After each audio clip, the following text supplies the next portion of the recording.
નમસ્કાર મિત્રો, આજે સીધું ને સટમાં આપણી સાથે જોડાયા છે કૌશિક મહેતા, સૌરાષ્ટ્રના બહુ જ જાણીતા અને ગાજવીજ કરનાર તંત્રી, રાજકોટ નિવાસી છે. અમે તો વર્ષોથી ઓળખીએ એકમેકને, કારણ કે અમે જન્મભૂમિ ન્યૂઝપેપર્સના પ્રોડક્ટ છીએ. અને એટલે આજે વાત જે કરવાની છે એ વિસાવદરની વાત કરવાની છે. અને અમે કહીએ છીએ કે રિસ્પોન્સિબલ જર્નલિઝમ એ અમે કરતા રહ્યા છીએ. સાચી વાત, ટકોરાબંધ વાત એ કહેવી, પછી કોઈને સારું લાગે માઠું લાગે એની બહુ અમે હાડાબારી કરતા નથી.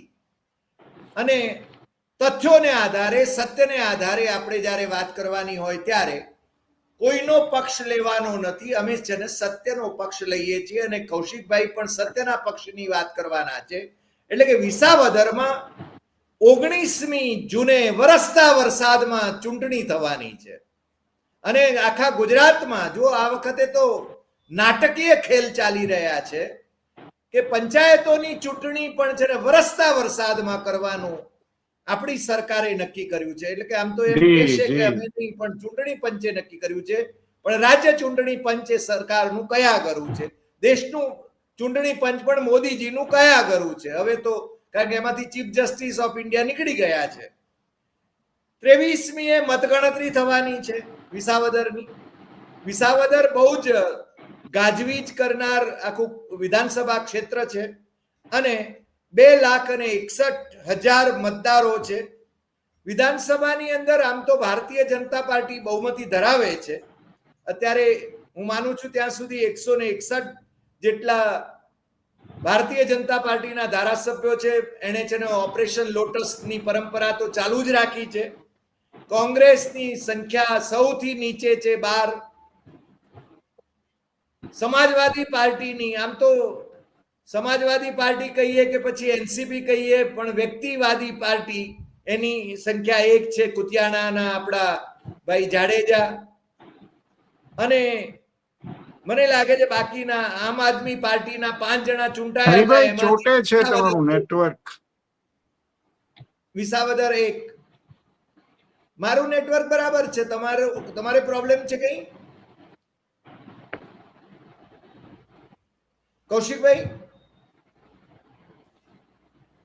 કૌશિકભાઈ સંભળાય છે?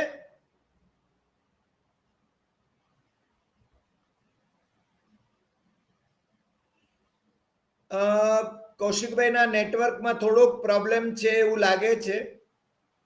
પણ આપણે આજે એમની સાથે એ હમણાં ફરીને જોડાય એટલે આપણે વિસાવદરની વાત કરવાના છીએ. આમ આદમી પાર્ટીએ વિધાનસભાની અંદર આમ તો ભારતીય જનતા પાર્ટીને પરોક્ષ રીતે મદદ કરી છે અને એના 5 સભ્યો ચૂંટાયા. એમાંથી 1 સભ્ય તો ભારતીય જનતા પાર્ટીમાં જોડાઈ ગયા, એટલે રાજીનામું આપીને. અને વિસાવદરની બેઠક પરની એ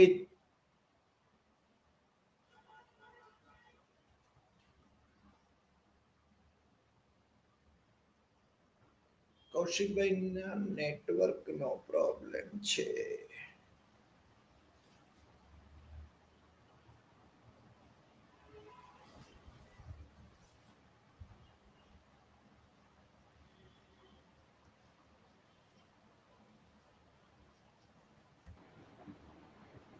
સોરી, ડિસ્કનેક્ટ કંઈક થયું. નહીં, તમે સારું થયું, અમે થોડુંક ચાલુ રાખેલું, પણ આવા વ્યવધાનો તો આવ્યા કરે. હા, આવે આપણે અખબારનું પ્રિન્ટિંગ ચાલતું હોય અને લાઈટ જતી પણ હોય, પણ આપણે છે ને એને ગાંઠતા નથી. એટલે હવે મને લાગે છે કે સીધી જ આપણે તમારા તરફ જ હું ગુગલી ફેંકું છું. વિસાવદર વિશે તમે વાત કરો, ચૂંટણી વિશે વાત કરો, પેટા ચૂંટણી વિશે વાત કરો, અને પછી વચ્ચે મને કંઈક પ્રશ્ન થશે તો હું આપને વાત કરીશ, પૂછીશ. વિસાવદર બેઠકનો ઇતિહાસ છે ને બહુ ઇન્ટરેસ્ટિંગ છે હરિભાઈ. કારણ કે અહીંયા સ્વતંત્ર પક્ષમાંથી પણ લોકો ચૂંટાયા છે અને કિમલોપ માંથી પણ ચૂંટાયા છે. સ્વતંત્ર પક્ષ અને કિમલોપ શું છે આજની પેઢીને ખબર નથી, પણ ગુજરાતના રાજકારણમાં કેટલાક ઇન્ટરેસ્ટિંગ વળાંકો હતા, એમાંના આ બે વળાંક પણ હતા. અને ત્યારે આ લોકો ચૂંટાઈ પણ આવ્યા હતા. અને આ રીતે તમે જુઓ ને તો આ બેઠક ઉપર બે વ્યક્તિનો ઉલ્લેખ તમારે કરવો પડે. એક કુરજીભાઈ ભેસાણીયા, જે 3 વાર ચૂંટાયા અને સંસદીય સચિવ રહ્યા ચિમનભાઈની સરકારમાં, અને એમનો કાર્યકાળ પણ કેટલીક ચર્ચાઓમાં રહ્યો ગ્રોફાઇટના કારણે અને બીજા કારણોસર. અને બીજા છે કેશુભાઈ પટેલ, એ પણ 3 વાર ચૂંટાયા, 2 વાર ભાજપમાંથી ને 1 વાર પોતાની જીપીપીમાં, ને પછી એમણે ભેળવી દીધું. કેશુભાઈએ આ બેઠક શા માટે પસંદ કરી એ મને લાગે છે આજના લોકોને જણાવવા જેવું છે. તમે જે ઉલ્લેખ કર્યો કે કેટલા મતદારો છે ને એમાં કેટલા પટેલ મતદારો છે, ગુજરાતમાં લગભગ કોઈ એવી બેઠક હરિભાઈ નથી કે જેમાં 50% પટેલ મતદારો હોય. મોટા ભાગે નથી, એનાથી ઓછા હોઈ શકે છે, પણ 50-51% જેટલા પટેલ મતદારો લગભગ કોઈ બેઠકમાં નથી. અને એ કારણ હતું કે કેશુભાઈએ વિસાવદરની પસંદગી કરી, અને એને પસંદગી કરી પછી ભાજપનો ત્યાં પગ એટલો બધો મજબૂત થયો છે, અને એ પછી ઘણા વર્ષો સુધી ભાજપ ચૂંટાતો ત્યાં આવ્યો. 3 વાર પોતે પણ ચૂંટાયા, અને પછી એમણે રાજીનામું આપ્યા પછી એમના પુત્ર ભરતભાઈ પટેલ પણ ત્યાં ભાજપે એમને ટિકિટ આપી, પણ એ હારી ગયા. અને ત્યારથી મને લાગે ભાજપને ત્યાં મેળ નથી પડતો. હારી ગયા કે હરાવ્યા એવું પણ, એટલે એ આખો જુદો પ્રશ્ન છે. આ તો છે ને હરિભાઈ, વચ્ચે એક બીજી આડ વાત કરું કે જયારે મોદી સામે કેશુભાઈ ખુલ્લેઆમ પડેલા અને સુરતના પટેલોએ લેવા પટેલ સંમેલનો દરેક જિલ્લે કરેલા, અને પછી જયારે ચૂંટણી આવી ત્યારે એમ કહેવામાં આવે છે, આમ તો વાત લગભગ પાકી છે, કારણ કે એમાંના કેશુભાઈ નથી, બાકીના બધા હજી મોજૂદ છે. અને ભરતભાઈને પલોટવાની ભાજપે બહુ કોશિશ ત્યારે કરેલી કે તને ટિકિટ આપી દઈએ પણ આ બધું બંધ થાય એમ. પણ ત્યારે મને લાગે છે કે પટેલ આગેવાને એમને રોકી પાડેલા, ને એ ત્યારે જે થવાની જે કોશિશ હતી એ અટકી પડી હતી. પણ કેશુભાઈ ગયા પછી જે થયું, જે તમે કહ્યું તેમ, ત્યારથી ભાજપનું મને લાગે છે પતન થતું આવ્યું છે, અને આજ સુધી ભાજપ આ બેઠક જીતી નથી શક્યું, જેમાં એનો બહુ પગ મજબૂત બનેલો. કારણ કે કનુભાઈ ભાલાળા પણ અહીંથી 2 વાર ચૂંટાયા હતા, એટલે ભાજપનો હોલ્ટ ઘણો બધો રહ્યો. પણ જો આ વખતની તમે વાત કરો ને સાહેબ, તો બહુ ઇન્ટરેસ્ટિંગ એટલે છે કે તમે જેમ કહ્યું કે ઓપરેશન લોટસની જેમ ભૂપત ભાયાણીને પણ પલોટ્યા, અને પછી હર્ષદ રીબડિયાને પણ પલોટી દીધા. હવે આ જે આપે જે ચાલ ચાલી છે ગોપાલ ઇટાલિયાની, એ બહુ ઇન્ટરેસ્ટિંગ છે. ઇન્ટરેસ્ટિંગ એટલે છે, એક તો યુવા નેતૃત્વ છે, અને બીજું આપમાંથી ભૂપત ભાયાણી ચૂંટાયેલા, ભૂપતભાઈને ટિકિટ ભાજપે ન આપી એટલે રાતોરાત એમણે આપમાં જઈ અને ટિકિટ લઈ અને જીતી બતાવ્યું. અને જીતી બતાવ્યા પછી ભાજપે એમને પલોટી દીધા.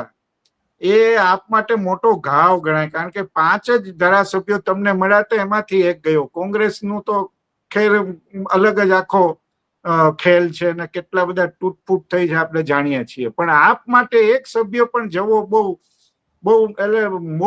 બહુ મોટું રાજકીય નુકસાન હતું. એટલે એમના માટે આ બેઠક સૌથી મહત્વની છે. હું માનું છું ભાજપ કરતા પણ આપ માટે આ મહત્વની બેઠક છે. અને એમણે બહુ સરસ રીતે પાસો ફેંક્યો છે ગોપાલ ઇટાલિયાને રજૂ કરીને, કારણ કે એક તો પટેલ મતદારોનું વર્ચસ્વ છે. અલબત્ત ભાજપ કોંગ્રેસના ભાઈ પટેલ ઉમેદવાર જ આવવાના છે, આવતીકાલે લગભગ ચિત્ર સ્પષ્ટ થઈ જવાનું છે. પણ ગોપાલ ઇટાલિયાની ભૂમિકા વિશિષ્ટ એટલે છે, એક તો બહુ આગોતરો, જેમ અરવિંદ કેજરીવાલની સ્ટાઇલ છે, દરેક ચૂંટણીમાં પોતાના ઉમેદવારોની પસંદગી બહુ વહેલાસર આગોતરી કરી નાખે છે, એટલે એને પૂરું નેટવર્ક જમાવવામાં એમને સમય મળે. અને ગોપાલે લગભગ આખો વિસ્તાર ફરી લીધો છે, જ્યારે આ બંને જે બાકીના ઉમેદવારો જે આવશે એમણે ફરવાનું બાકી રહેશે. એટલે આ સૌથી બહુ મજાની વાત છે. ભલે ભાજપ અને કોંગ્રેસ બંને બિનસત્તા રીતે કામ કરી જ લીધું હોય નેચરલી, પણ ગોપાલ ઇટાલિયાએ બહુ મજબૂત રીતે કામ કર્યું છે, અને કતારગામમાં ભલે હારી ગયા, બહુ મોટા અંતરથી હારી ગયા હતા, એમાં કોઈ ના નહીં. પણ એ સુરતમાં પણ જે બન્યું ચૂંટણીના 1-2-3 દિવસ પહેલા નરેન્દ્રભાઈ સુરતમાં ગયા ને બધું ચિત્ર બદલાયું હતું, એ આખો જુદો મુદ્દો છે. પણ હારી તો ગયા, પણ ગોપાલ ઇટાલિયાની ચર્ચા બહુ રહી હતી સુરતની ચૂંટણીમાં, એની તો તમે ના પાડી જ ન શકો. એટલે આ ગોપાલ ઇટાલિયાને અહીંયા મૂકી, મને લાગે ઈસુદાનને પ્રમુખ બનાવી, અને થોડું મને લાગે ગોપાલ ઇટાલિયા થોડી નારાજગી પણ હશે મનમાં ક્યાંક. તો આ નારાજગી આ બેઠકનો આ પસંદગી કરીને દૂર પણ કરવાનો એક બહુ બરાબર પાસો પણ એમને ફેંકેલો. એટલે એ રીતે ગોપાલ, અને બીજું બહુ સરસ રીતે વાતને મૂકી શકે છે. એક તો યુવા છે, વક્તૃત્વ શક્તિ બહુ સારી છે, સરકાર સામે બેધડક બોલે છે. આ મને સૌથી એનું જે ગમતું પાસું છે કે કઈ શબ્દ ચોરતા નથી, જે હોય એ વાત. હમણાં જેને આ ફોર્મ ભર્યું એ પહેલા પણ 1-2 મુદ્દે સરકારમાં બહુ જબરી અસરકારક રજૂઆતો કરી હતી. એટલે એનો સ્વભાવ છે, અને આજના રાજકારણમાં યુવાનોને આવો સ્વભાવ ગમતો હોય છે. એટલે આ ગોપાલ ઇટાલિયાની પસંદગીના કારણે આ ચૂંટણી વધારે ઇન્ટરેસ્ટિંગ થઈ છે. એટલે અને તમે જુઓ કે અરવિંદ કેજરીવાલ, આતિશી ને બધા આવ્યા ફોર્મ ભરાયું ત્યારે, અને અરવિંદભાઈ બહુ એકદમ ઢોલ વગાડીને કહેલું કે આ બીજા બધા ફરશે પણ ગોપાલ ઇટાલિયાને ખરીદીને બતાવો, આ માણસ નહીં ખરીદે એમ. એટલે આ જે શરૂઆત આપની થઈ છે બહુ અસરકારક રીતે થઈ છે. હવે તમે જો ભાજપ તરફ આપણે જઈએ તો ભૂપત ભાયાણી અને હર્ષદ રીબડિયાના કારણે ચિત્ર જરાક ગરબડ છે.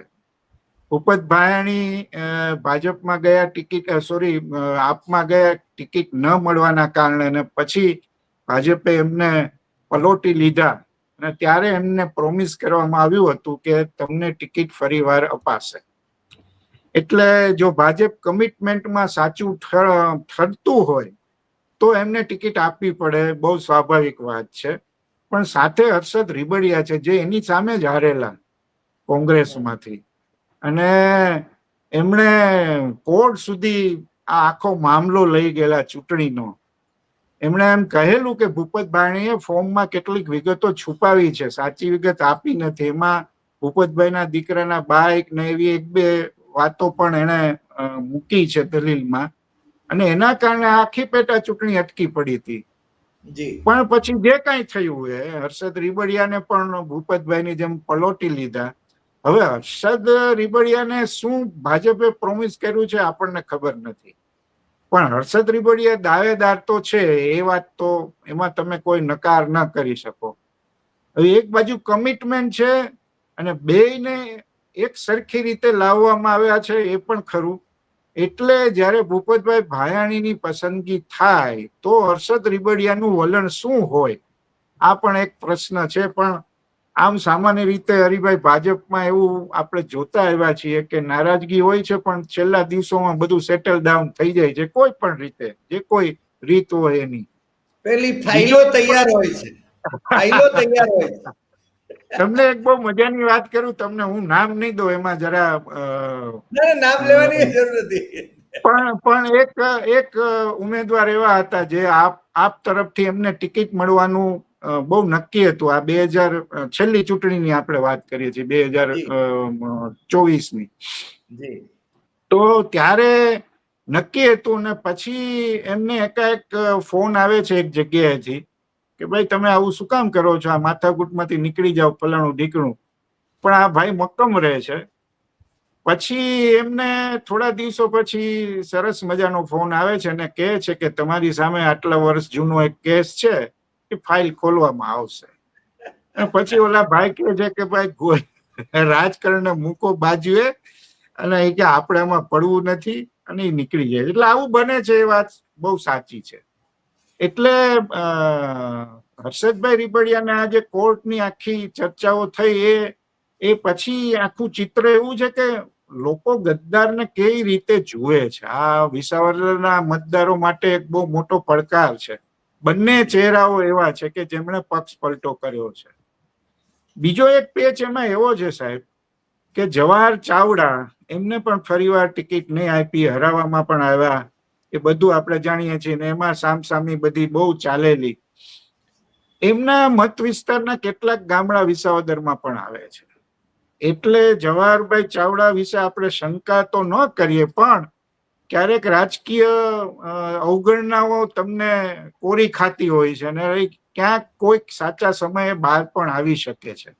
એટલે ભાજપ માટે આવા કેટલાક ભય સ્થાનો છે ખરા, પણ ભાજપ દરેક પ્રકારના મેનેજમેન્ટમાં હોશિયાર છે, એટલે કંઈ પણ થઈ શકે છે. અને જો વાત કોંગ્રેસની આપણે કરીએ સાહેબ, તો કોંગ્રેસ પાસે સૌથી મોટી મુશ્કેલી છે ને એ નેટવર્કિંગની છે. કરશનભાઈ વાડોદરિયા જે આ વખતે પણ લગભગ ફાઇનલ છે, બહુ સારા ઉમેદવાર છે, સાચા ઉમેદવાર છે ને હજી વિસાવદર તાલુકામાં જ રહે છે, પણ એમની સમસ્યા 2 વાર હારી ગયા છે કરશનભાઈ. પણ આ વખતે ફરી એને ટિકિટ મળે એવી મોટા ભાગે શક્યતાઓ છે. એક બીજા પણ ઉમેદવાર છે ભરતભાઈ હમીપરા, જે જિલ્લા કોંગ્રેસના પ્રમુખ પણ છે અને વિસાવદરમાં સ્કૂલનો વ્યવસાય પણ ચલાવે છે અને સારું નામ ગણાય છે. એટલે આ 2 ઉમેદવારો છે, એમાંથી કઈ પસંદગી થાય? મોટા ભાગે એમ કે છે કે વાડોદરિયાની પસંદગી થશે. એટલે કાલે મને લાગે છે મોટા ભાગે આ સ્થિતિ સ્પષ્ટ થઈ જવાની હશે અને આજે સાંજે એને ફોન પણ આવી ગયા હશે. પછી મને લાગે છે આખું ચિત્ર એકદમ સ્પષ્ટ થઈ જવાનું. પણ ભાજપ માટે આ બેઠક આસાન નથી, એવું તો આપણે બહુ સ્પષ્ટપણે કહી શકીએ. જી, મને લાગે છે કે ગોપાલની જે ઉમેદવારીનું એટલે ઉમેદવારી કરી અને ઉમેદવારી ફોર્મ ભરવા માટે આટલું બધું જનસમર્થન મળેલું જોવા મળે છે, એ જો વોટમાં પરિણમે એકદમ. તો ગોપાલની જીત બહુ આસાન દેખાય એમ. હવે અને સામાન્ય રીતે હરિભાઈ એવું થાય છે કે સુરતના પટેલોનું વર્ચસ્વ આ વિસ્તારમાં છે, બહુ એકદમ ખુલ્લી વાત છે. અને એમાંથી જો થોડું ઘણું સમર્થન પણ જો ગોપાલને મળી જાય તો બહુ ઉલટફેર થઈ શકે, એમાં કોઈ સવાલ નથી. પણ હજી થોડો સમય છે, ત્યાં સુધીમાં તમને ખ્યાલ આવી જશે કે પવન કઈ બાજુ છે. જી, એટલે માની લઈએ કે ગોપાલ ન જીતે તો પણ મુખ્ય સ્પર્ધક તો એ છે. એકદમ એકદમ એકદમ, એમાં કોઈ શંકા નથી. કારણ અને કે મેં તમને ભારતીય કહ્યું એમ એને ઘણો બધો પ્રચાર ઓલરેડી કરી લીધો છે સાહેબ. મને છે ને આપમાં એક આ જે ખાસિયત દેખાય છે, કારણ કે અત્યાર સુધીનો ગુજરાતનો ઇતિહાસ આપણે જોયો છે કે ત્રીજો પક્ષ ફાવતો નથી, પણ આપે સુરતથી જે સફળતાની શરૂઆત કરી કોર્પોરેશનમાં, ભલે આ વખતે ઓછું થયું એમનું, અને 5 બેઠકો મળવી એ કઈ નાની વાત તો નથી. પહેલી જ વાર તમે ચૂંટણી ફૂલ ફ્લેજમાં લડતા હો ને 5 બેઠક મળે તો, અને 72% તમે વોટિંગ શેર મેળવો તો એ કઈ ઓછો ચમત્કાર નથી ગુજરાત જેવા રાજ્ય માટે, કે જ્યાં ભાજપ કોંગ્રેસનું જ રાજકારણ રહ્યું. જી, કારણ કે ભારતીય જનતા પાર્ટીને તો આ જીતે કે ન જીતે એમાં બહુ જાજો ફરક પડવાનો નથી, પણ એનું પેલું ઓપરેશન લોટસ થી એને છે ને જે વિક્રમો સર્જવાના હોય છે એની અંદર જેને એને આમ તો 156 એટલે પેલો માધવસિંહ સોલંકીનો 149 નો વિક્રમ હતો, એના પહેલા જ માધવસિંહનો 140 નો કે 41 નો એકદમ વિક્રમ હતો. એટલે નરેન્દ્ર મોદીને નંબર 1 થવાના હંમેશા ભરખા હોય છે.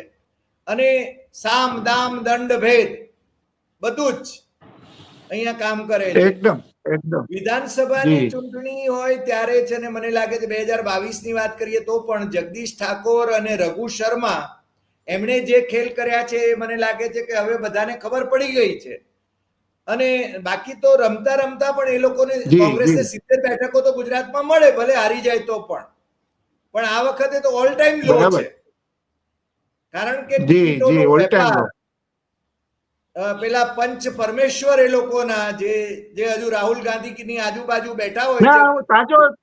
હરિભાઈ, તાજો દાખલો જિગ્નેશ મેવાણીનો છે. એને કડીના પ્રભારી થવાનું નહીં સ્વીકાર્યું, કારણ કે અમરેલી ને ભાવનગર વાળો જે બનાવ બન્યો દલિત વાળો, એ બહુ ગંભીર બનાવ છે. અને એમાં પક્ષનું સ્ટેન્ડ ક્લિયર ન હોય, અને હર્ષદ રીબડિયાએ જાહેરમાં એમ કહેલું ભાજપમાં જતી વખતે કે કોંગ્રેસ દિશાહીન છે, ખેડૂતોના પ્રશ્ને લડત નથી આપી શકતી. અને પછી તો જે નક્કી થયેલું સ્ટેટમેન્ટ હોય એ બોલેલા. પણ આવું એમને કહેલું, એટલે આવું કહેનારા ઘણા લોકો છે. એટલે આ વાત તો બહુ પાકા પાયે છે. જી, નહીં કૌશિકભાઈ, આપણે જોઈએ છીએ કે સવારે ભારતીય જનતા પાર્ટી નક્કી કરે દિલ્હીમાં કે આપણે છે ને ગામડા સુધી આ સંદેશો મોકલવો છે, તો એની સિસ્ટમમાં એ જાય છે. કોંગ્રેસની અંદર તો બધા છે ને અલગ અલગ જ રાગ આલાપતા હોય છે. અને બીજું કે અહીંયા તો ભારતીય જનતા પાર્ટીના એજન્ટ તરીકે કોંગ્રેસના કયા લીડરો નથી, એક મોટો પ્રશ્ન છે. કારણ કે યાદી બનાવી વધારે સરળ પડે. અને અમારે રાજકોટમાં તો હરિભાઈ તમને ખબર છે, અમારે કોંગ્રેસ માટે વર્ષોથી એવું કહેવાતું આવ્યું છે કે અહીંયા 12 ભાઈ 13 ચોકા છે. એટલે આ કોંગ્રેસની આ સમજ આપણે આ વાતને હસી કાઢીએ છીએ, પણ ગુજરાત માટે આ બહુ ગંભીર વાત છે. કારણ કે આપણે જાણીએ છીએ કે ભાજપને જો ટક્કર આપી શકે ને તો એ તાકાત કોંગ્રેસ પાસે જ છે. કારણ કે હજી પણ એનું ગામડા સુધી નેટવર્ક છે, ભલે કાચું કે પોચું જે કહેવાય, પણ એ હજી પણ એનો કાર્યકર્તા ગામડે ગામડે છે. એટલે ટિકિટો વેચાતી હોય, ટિકિટોનો કોટા નક્કી કરાતો હોય, ચૂંટણી પછી છે ને જમીનો લેવાતી હોય, આવા સંજોગો હોય ત્યારે છે ને કોંગ્રેસ ઉપર આવે કઈ રીતે? અને કોંગ્રેસ મલ્લિકાર્જુન ખડગે એમ કે છે શક્તિસિંહે શક્તિ બતાવવાની છે. હવે શક્તિસિંહ પોતે જ જીતી શકે એવી સ્થિતિમાં નથી. પોતાના જિલ્લામાં એમણે તો એમનો મત વિસ્તાર છોડીને કચ્છ સુધી જવું પડ્યું સાહેબ. એબ્સોલ્યુટલી. એટલે તમે સુકાન જ એવી વ્યક્તિને આપો છો. અને મને લાગે છે રાહુલે 3 વખત કહ્યું રેસના ઘોડા ને લગ્નના ઘોડા. ભાઈ તમારે એક્શન લેવા જોઈએ ને. એટલે મને લાગે છે વિસાવદરમાં કોંગ્રેસ આ વખતે કઈ જાજુ કરી શકે એવું તમને લાગે છે?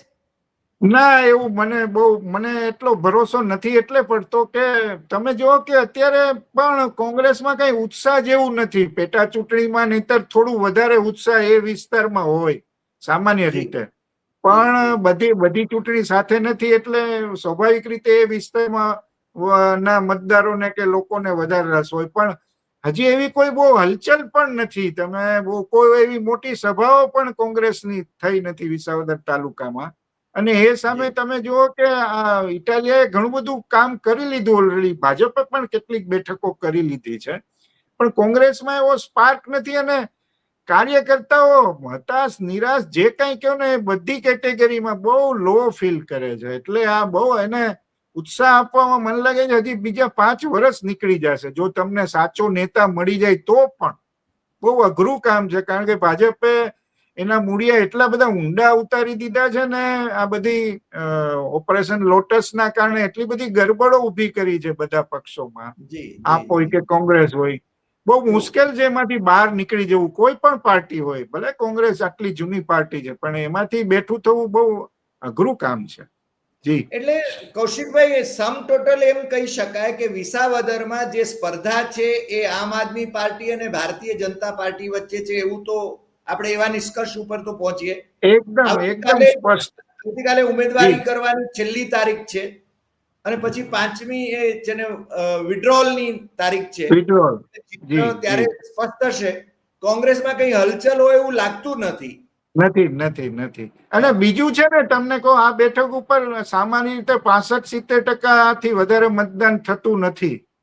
એટલે પટેલ મતદારોની વહેંચણી કેમ થાય છે? અને બાકી દલિત ને કોળી મતદારો થોડા છે, 15-20 હજાર. એ ઘણીવાર છે ને બહુ ક્રુશિયલ થઈ જતા હોય છે. એટલે એમાં ક્યાં ગાબડા કેમ પાડી દેવામાં આવે ને એ બહુ, કારણ કે આમાં હારજીત બહુ મોટી થઈ શકે એવું હું નથી માનતો. 3 જણા છે એટલે નેચરલી વોટ શેર ત્રણેય વચ્ચે જાય. કોંગ્રેસ ભાંગી તોય ભરૂચ છે, એટલે એમ કઈ સાવ ચિત્રમાંથી નીકળી જાય એવું તો બને નહીં. પણ મને લાગે છે કે સુરતનું જે પાસું છે ને એ હું સૌથી મજબૂત એટલે માનું છું કે એક તો પૈસા ત્યાંથી આવે છે, અને એ પટેલો જે ધનિક પટેલો છે, શ્રીમંત પટેલો છે, રાજકીય રીતે, સામાજિક રીતે ને આર્થિક રીતે, એ બધાનું અહીંયા બહુ સ્ટ્રોંગ હોલ્ડ છે. એટલે એ લોકો કોને કઈ મદદ કરે છે એ હું માનું છું પરિણામ ઉપર બહુ મોટો અસર છોડશે. એટલે પ્રગટપણે અને અપ્રગટપણે, કારણ કે કેટલાક લોકો જાહેરમાં ન પણ આવે, મદદ કરે, અને કેટલાક જાહેરમાં આવે તો પતી જાય પાછા, જો ઓપોઝિશનને મદદ કરવા જાય તો એવી પણ પરિસ્થિતિ હોય છે. પણ એ ડરના કારણે કોંગ્રેસને આપને સૌથી મોટી મુશ્કેલી છે ને આર્થિક રીતે પડે છે સાહેબ. જી, હું એક બે કિસ્સાઓમાં ગઈ ચૂંટણીમાં મને બહુ આમ એકદમ મારી સામે બનેલી એક બે ઘટનાઓ છે કે પૈસા લાવવા ક્યાંથી. કોઈને તમે ફોન કરો ઉદ્યોગપતિને તો એમ કે યાર હું તને મદદ કરવા તૈયાર છું, પણ ખબર પડી જશે ને તો મારી વાટ લાગી જશે, એટલે કે હું તને નથી કરી શકતો મદદ. બહુ આવો પ્રેમથી મેં એક બે કિસ્સાઓમાં આવું જોયું છે. એટલે આ બહુ મોટી સમસ્યા છે બંને પક્ષ માટે. બહુ સાચી વાત છે એકદમ. પણ કૌશિકભાઈ, તમે બહુ જ એટલે આજે પ્રવાસમાં હતા અને રાજકોટ પહોંચ્યા કે તરત જ અમારી સાથે જોડાયા. સીધું ને સટના દર્શકોને વિસાવદરનું ચિત્ર આપે બહુ સરસ રીતે રજૂ કર્યું. આમ તો તંત્રીની નજર એ બારીક હોય છે, એટલે તમે ઘણી બધી બારીક બાબતો પણ દર્શાવી. એ બદલ આપનો ખૂબ ખૂબ આભાર. અને ઘણા સમય પછી હરિભાઈ મળાયું ને વાત થઈ એટલે આનંદ થયો. મજા. Thank you. બસ દર્શક મિત્રો, આજે આ એપિસોડમાં આટલી વાત. ફરી મળીશું નવા એપિસોડમાં. અને આ એપિસોડ આપને ગમ્યો હોય તો સૌથી વધુ શેર કરશો, લાઈક કરશો, કમેન્ટ કરશો, અને આપણી YouTube channel doctor Hari Desai Satyameva Tathyam subscribe કરવા માટે મિત્રોને જરૂર જણાવશો. નમસ્કાર. Thank you.